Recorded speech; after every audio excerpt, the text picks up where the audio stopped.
కూటమి ప్రభుత్వం మెడికల్ కాలేజీల ప్రైవేటీకరణ వ్యతిరేకిస్తూ కోటి సంతకాల సేకరణ చేపట్టడం జరిగిందని, కాకినాడ నగరంలో 56,000 పైబడి సంతకాలు చేయడం జరిగిందని జిల్లా పరిషత్ చైర్మన్ విపర్తి వేణుగోపాలరావు, మాజీ ఎమ్మెల్యే ద్వారంపూడి చంద్రశేఖర్ రెడ్డి అన్నారు.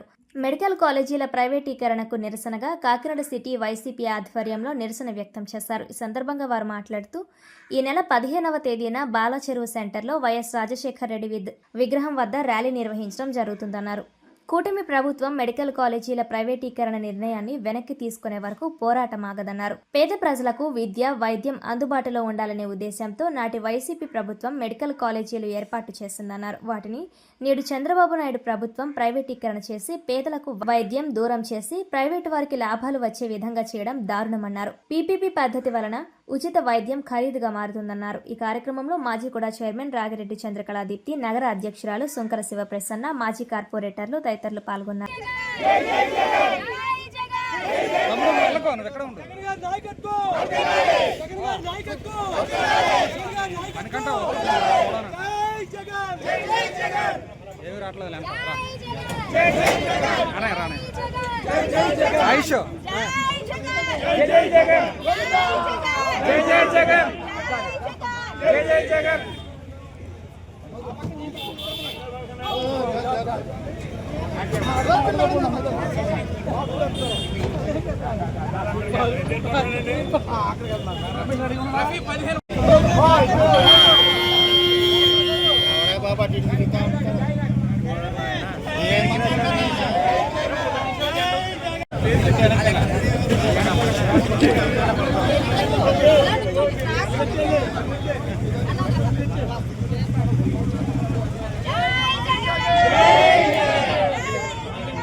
సమయం